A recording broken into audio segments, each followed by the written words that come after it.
So Ashley, thanks for joining us in the boardroom for this interview. It's my pleasure. An exciting time, isn't it? Chesterfield are finally promoted back to the Football League. How do you feel? First of all, I can't believe how long the season has felt. As a fan, it's always been, well, it's a football season, and you don't really feel the days. But this season seems to have gone on forever. We started planning as soon as the last ball was kicked at Wembley, and to get to where we wanted to be. Actually, we did it so quickly in a way. We were still in March, but it seems to have gone on forever. So it was relief. I think the first thing was relief. Then there was a massive sense of pride at what the club's achieved, what we've been able to help the club do, and to see all the fans celebrating. And that Saturday and Sunday will live long in the memory. Well, the bits that I can remember anyway will live long in the memory. Does it make it more special for you? I know, like Danny Webb, Paul Cook's all said that the sort of playoff heartbreak at Wembley, this feels even more special. I think to get a promotion at home is absolutely fantastic. Wembley was not a place to be a loser. That's what I discovered, and I didn't really appreciate that before. When you see how players react and how they want to, they just want to get out of there. To feel that on that day was something else, and then to just I spent the week before when we could have won it Oldham, we could have done it with Barnet on the Tuesday, we could have done it at Halifax, and every time I just want it done. But actually, to have what happened on the Saturday against Boreham Wood, we couldn't have scripted it any better, and I think it was so much more special for every town fan because it happened here. So you'll never obviously wish we lost at Halifax and drew at Oldham, but I guess in hindsight it's sort of a wonderful thing that we did manage to win it at the SMH Group Stadium. Oh, absolutely, yeah. As I said, to get that moment and to share it with everyone from the town, and to see, the weekend that the town had and the weeks after that, it's just been brilliant. Yeah. To be fair, so with hindsight, yes, I am pleased we lost at Halifax. To put the record straight, at the time, no. Absolutely. It's been a long season, hasn't it? And it has sort of felt long, but we've actually been sort of ahead for a big period. So behind the scenes, how have you guys been sort of dealing with that? Have you been sort of planning for League Two long term? Yeah, I found myself in January looking at Championship merchandise, which is, you feel a little bit uncomfortable as a fan on one side. I'm going to jinx it, but also, we had to recognise that we needed to be prepared to make the best of it and give people the opportunity to buy stuff as soon as we got promoted. So that was a strange thing to do. And then you can't help yourself looking. Well, just have a look at the EFL handbook and see what rules and regulations we're going to take on, and how steep is that learning curve going to be. And to be fair to the EFL, they reached out to us from the academy side, just out of a chat, and said, look, it looks like you're coming up, we're going to want to put things in process, these are the bare bones of what you might be dealing with next year. And as soon as we got the week after we picked the trophy up, the EFL have been very proactive, and we're meeting them end of April. They're going to send us a lot of documentation, and then they've arranged a meeting where there's quite a lot of people coming from Preston, of various departments, from safeguarding to football to the academy side, are all going to have a big meeting down here, and that'll be I guess a sobering moment, but also a sense of we are going where we belong. So that's good. Is it feeling real now though? Yes, I think it is. Yes, it is. No, it is. It is. Yes, it is feeling real. I think the fact that we can plan, and we're starting to plan with. I know that Paul and the football team are starting to look at what they want. But there are many regulations to get our heads around. There's lots of stuff that have changed since we were last in the league. So even John, who's been here 30 odd years, didn't know about. And there's stuff that the football team, who the last managing in the Championship League One, the rules have changed. There's different rules in League Two, and just trying to get a head around squad sizes, SCMP, financial regulations, and all sorts of stuff that we've got to be up to speed with by the 30th of June and get reports into the EFL. It's interesting. I think there'll be a lot of people disappointed if I don't ask this question. What did you do after the Boreham Wood game? How did you celebrate?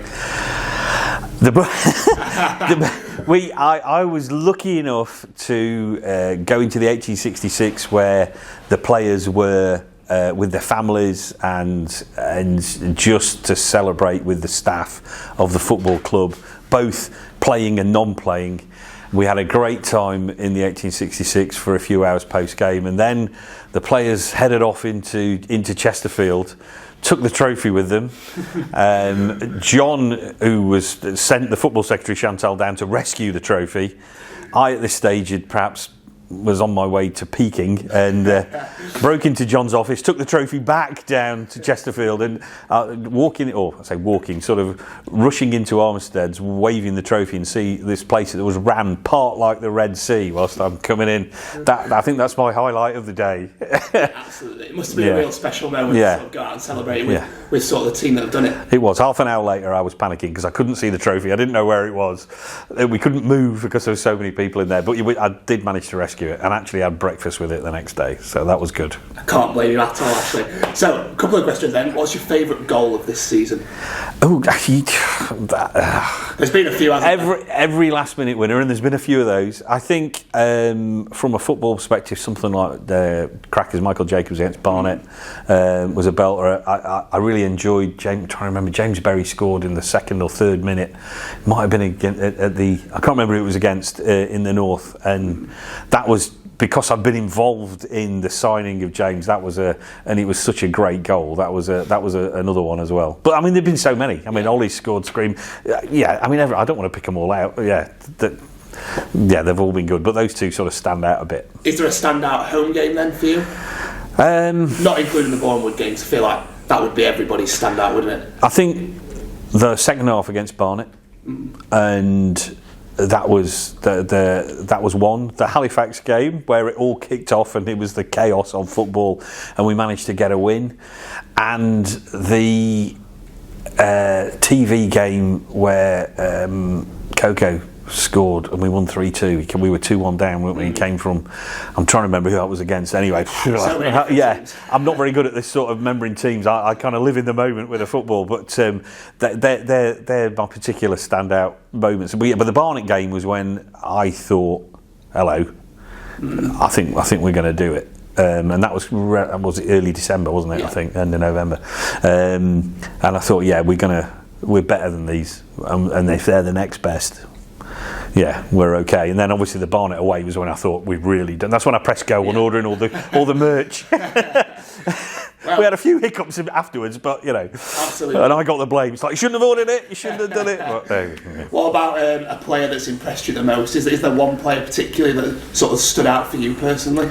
I think to see. Well, I knew I had understanding how good Dobbs was, and Coco, and we've seen him, but the players that came in, to see how good Will is, and that's not just on the pitch, that's off the pitch, but then to see it's not just scoring goals, it's his hold-up plays, distribution, and also Tom Naylor, who got us from, he drove us through that through to the end of January without looking like we were going to lose a game or drop a point, and the way he controlled games and finished games off as strong as he started them was particularly impressive. So I mean, those two made a big difference on the pitch, but also off the pitch, and see the professionalism they bring, and Crackers as well. Actually, Michael's been a great help, but to see the professionalism they bring, and the younger players and perhaps the less experienced players are going, oh, okay, that's what it takes, and we'll follow them into battle. That's been great to see. Nice. Well, sort of that's a good reflection on this season. I know that a lot of fans will be sort of very excited about sort of next season, looking towards that now. So the big thing I think that most fans will want to know straight up is there going to be a budget to challenge for promotion in League 2 next season? Yeah, there's going to be a budget. We have to operate actually within budget constraints, and we are fortunate that we've had a great supporter base this year and a fantastic following at home, because we have to use this year's season tickets and ticket sales to forecast what the turnover, which matches the budget that we can actually have in the league and what we're allowed to spend. But we'll have as far as I can see, and as I understand, we will have a very competitive budget. It won't, again, it will not be the biggest budget, and I will be amazed if it is, but it should be competitive, and we're going to give as much as we can in the constraints that we're operating under. That will be made available to Paul and the team. I think that's really important, isn't it, to sort of express to a lot of supporters as well, is that one thing that you, and obviously, you know, Phil said that when you came in, is you want to make Chesterfield a sustainable club that can sort of run year on year and stop losing money. So despite the fact we want we'd all love a humongous budget, that's the biggest budget in the league, we also have to be realistic, don't we, and ensure that the budget is competitive but also realistic. But we've all seen, everyone knows our squad. We all know where we're really strong. And we all know, we might be looking at some recruits here and there, but we're operating where we've got to have a squad of 22 plus goalkeepers and under 21 players, and that's all you're allowed. And that brings a sort of a discipline to how you approach recruitment, which you don't have in the National League. You can just bring players in. There's no transfer window. You're not operating under those constraints as well. So we're going to use that, and we feel we're going to box clever and put the money where we want the money to be, and to where it's going to have the biggest impact on the team and the squad. And we improved. I mean, Paul, the manager, Cook, he's a big one for year-on-year improvement, and the team that we turn out with next year, we're anticipating being better than the team, this year. Because either that's through training, player development, bringing junior players in, or sensible recruitment. Which there'll be a bit of sensible recruitment, a few tweaks. Yeah, absolutely. I was going to say, is that the big thing that you and Paul and sort of the coaching team have spoke about? It's about sort of pinpointing, isn't it, where we need to improve, and that's where we spend the money. Yeah, absolutely. I mean, they have to pinpoint where they want it, but it's not down to me. God forbid I was anything to do with it. But we'll give them the constraints and be able to say yes, well, we can, or no, we can't. That's a bit far. But yeah, of course it is. But also the players that we won the league at a canter. Really, and I'm not at a canter. We've obviously had to work really hard to win it, but we're miles clear. Yes, they've won, so there's been a couple of results that haven't been as we might have imagined, but we've won it. We've got the trophy in the cabinet, and the players deserve a chance to show what they can do as well. And that's got to be, that's got to be. We didn't win it by 20 points because we're a poor side. Yeah, absolutely. I think that's something that we spoke about in the office a lot. I know when I spoke to Danny Webb, we spoke about this a lot, that we have got a very strong team already, haven't we, for League Two, that you'd like to think would be sort of comfortable in League Two. So it's about adding to that in quality. Yeah, of course. And not, we have to be aware we can't have the quantity because of the constraints anyway. But yeah, we will. We're going to. They're working hard to identify, places and areas and players that. But we've got to. If we bring in someone in, it's dead easy. And in the past, the club has been guilty of just bringing people in. If you're only going to bring people in if they're going to make us better, and we have to be 100% certain they're going to make us better. So how does your relationship with Paul work? Are you in regular communication every day? He sent me a text from his holiday today saying, "Oh, we're all in it together." That was lovely of him. Yeah. Yes, he's fantastic at man management, and he's undoubtedly a football maestro. I mean, bordering on the genius side. He's a joy to work with, and he works hard with the players and to keep them, motivated and informed as to what he wants to do. But in terms of day-to-day working, his door's always open, our door's always open, and we I feel have a great working relationship. Yeah, it's based on trust, honesty, and having a smile on the face when we come to work. Absolutely. What's the ambition then, maybe for next season? If you were to sort of say, the ambition for next year is this, what would you sort of put that down to? Hey, look, we're a professional team. Our ambition is to win the league. And then if we don't win the league, our ambition is to get promoted. And if we don't get promoted, our ambition will be to get in the playoffs and get promoted that way. And then if we don't manage that, it'll be to be as good as we can be. But we are entering that league to win it. There was no mistake. We're not faffing about. Because we're a professional team, and I would expect anyone who pulls on the blue or black and pink of Chesterfield to go onto every pitch thinking they can win the game of football. Otherwise, what's the point? Okay, moving on to season tickets then. It's been an incredible first, 3 or 4 weeks since they've been on sales. To sales. How are you feeling about the sort of reception that's received? It's fantastic. The support that we've got as a football club. I mean, we're so lucky that is it by accident? I don't know, but obviously the football team doing well is a massive part of that. The work that the community trust do is a massive part of that. The fact that we're reaching out to Chesterfield and the wider area and trying to make people have a sense of belonging and give them a sense of pride and put a spring in the step because they support Chesterfield. And it's just a bit of identity. It's a bit of fun. But it's also important. And then we've sold, as I stand, 2,900 tickets, season tickets for next year, which is an absolutely monumental amount considering we're still in early April.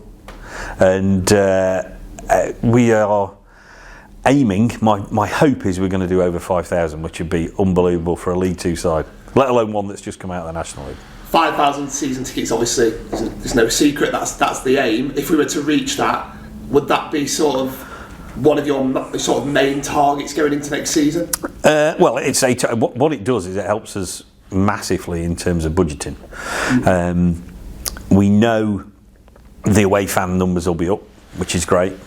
But to think every game that we'll have half the stadium full, that's half the stadium full, is just such a fantastic thing. It'll be all records broken for down here. And I actually secretly in the back of my mind think we'll do a bit more than 5,000, but we'll see. Absolutely. We'll see. Yeah. That's the ambition, isn't it? Fingers crossed. Yeah.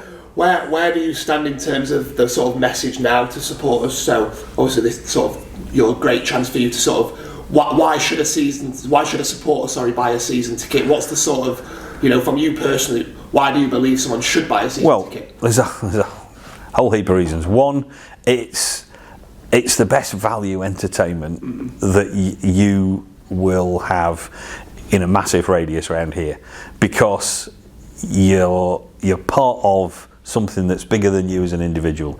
You come down here, you support your club, you're supporting your town. It's not just the football, it's that sense of community belonging. We're in it together, and it's important that the supporters support and understand. I mean, next year is going to be hard. There's going to be a step up in standard. It's a reason it's a league above, and we need them behind us every way. And if you make a commitment, obviously you're saving money on buying individual tickets, but I feel it's great value, and I think people would struggle to find better value entertainment anywhere, really. And obviously there's the instalments as well, isn't there? So I know it's obviously a difficult time financially for a lot of people. So is that sort of the reason you've opted to go for an instalment choice? Yeah, so you can pay in 4 instalments, which breaks it up. So if you pay at the end of April, May, June, July, obviously it makes it budgeting easier for people, and it hopefully make it more accessible for more families. Yeah. Our plan is to reach across all age groups, all areas, all sections of society, and get them down to see Chesterfield supporting the club, because I mean obviously that impacts on the amount of money then that can be spent on the pitch, and the two are really closely related. What about the kits then? The new kits have obviously been revealed now. What's your opinion? I love them. I spent a lot of time with Esty and the people from Puma who kept coming up. I mean, I'm not a designer or anything like that, but so they threw some ideas at us, and we liked the concepts of a tradition and harking back. Obviously, the home kit, blue and white, it was always going to be blue and white, but she's managed to put in some of the old heritage badge and the pinstripe, which is a rather smart design, and also have quite a modern style shirt, just with detail. I mean, the Puma get on with detailings on neck, collar, and various slashes and things that are in the shirt that I can't remember. But it's a modern shirt, but also harks back to some heritage of the club, which I think is important, because it's where we came from. And then the away shirt is just something it embraces, like Puma have obviously gone down a neon concept, so we got the neon badge, which is great, and then a bespoke design on the front, and even a little bit of a crooked spire slash on the shorts as a hint back to last year's kit as well, which I'm not sure if people have noticed yet, but that's what it's there for. So it's fair to say that the away kit maybe will divide opinion on some people. So I think it's a bit like Marmite, isn't it? Maybe you either love it or you don't like it. But I think the good thing is that the reception so far has been that 95% of people have absolutely loved the kit. So you must be really pleased to see that reaction. Yeah, it's great. I mean, it is very different, and we had last year was very much Chesterfield.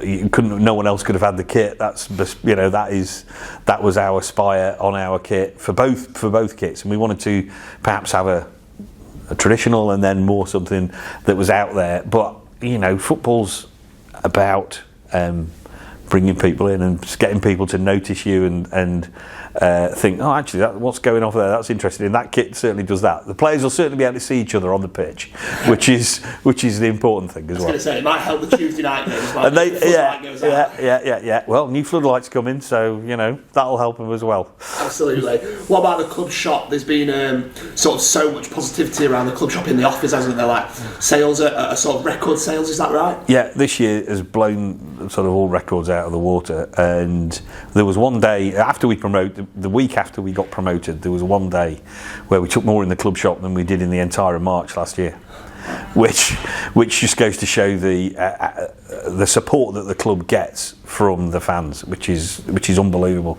Long may it continue. What we are trying to do though is to have short runs of sort of limited edition stuff. You will have noticed during the season there's certain hats come in at certain stages, even dog leads and that sort of thing. Obviously with us winning the title, it enabled us to go a bit nuts and get lots of different designs in, lots of different bits of fun with the boarding pass and the leaving tour t-shirts and things that hopefully fans will enjoy wearing. And again, it gives us a sense of pride. Look at us, we've got the badge with the crown on and all that sort of thing. So that's a bit of fun, but we will continue to try and do that with the shop. That's the plan, is to keep it. It's not just you go in, you buy your kit and you walk away, that's it. It's to we'll have different style hats, different whatever's in vogue at the time. We'll try and give the fans the opportunity to buy. Since you obviously came into the club, one thing you were massive on is sort of the culture behind the scenes and sort of updating that and helping that and updating equipment and sort of the people there in terms of helping them sort of get up to date in terms of like the sort of technology and stuff. How do you think that's doing in terms of that? How do you feel like we're progressing on that side of things? We're doing. People probably don't know, but we have done a lot, and we will continue to do a lot through next season. We just changed the ticketing system. Going back to your stuff about behaviour and culture and opening the office out in terms of the office spaces that we have downstairs. We've worked really hard I mentioned about Paul having an open door with us, is to open the club up to make sure people know what everyone else is doing. We can all celebrate each other's success, and there's still a lot of work to do on that. That's not, you can't just do that overnight. That'll take years to filter all the way through, but we're working hard on that. And in terms of tech, we are trying to improve both on the pitch, off the pitch, whether it's ticketing systems, training ground spend. We're looking at improving, say the floodlights are going to be improved. We are trying desperately to get the funding together to improve the PA as well around the stadium, but enhance that fan experience as well. But I would also recommend get yourself to the last game, because we've got a couple of special things planned. Absolutely. What's sort of your reflection then? How are you finding your role at the club? I'm busy. Yeah, it's great. It's good fun. I am lucky that I can have my finger in lots of pies of the club, lots of parts, literally pies. So in some cases, lots of parts of the club, and it's a case of identifying where we can get better and just tweaking it a bit and trying to make things get better. Nothing will happen overnight. We can't wave a magic wand and do everything all at once. But my job, I see, is to try and make a little bit, whether it's the season ticket sales or what happens on the pitch or the products that we sell in the shop or how people are making people happier at work, or there's a whole range of stuff that I can have a little bit of an impact on. It's just like make it a little bit better this week and a little bit better next week and next year, and that's what I say I'm doing anyway. But definitely no regrets so far about sort of taking on and investing in Chesterfield. No, apart from the fact not having as much free time as I used to have. Yeah, no regrets at all. Yeah, you are here a lot, aren't you? But you must enjoy that. Oh God, yeah. I mean, it is kind of a dream scenario, isn't it? What do you do? Well, I help run a football club. Yeah, doesn't get much better than that, does it? Absolutely. Apart from it's your home club, It's like... Absolutely. So just finally, then, sort of before we do sign off, what's sort of your final message to supporters? Obviously, promotion's been secured. We're going now towards the end of the season. What would you like to sort of say to supporters and to sign off with? Well, look, thank you for everything you've done for the club. Stick with us. It's going to be a fun ride through next season. And remember, we're all part of the same club. We're all town. Chesterfield's such an important part of who you are and who we are. And let's have some fun. But thanks for this year, and let's do it again. Well, Ashley, thanks for joining us, and enjoy the rest of your day. Yeah, thank you.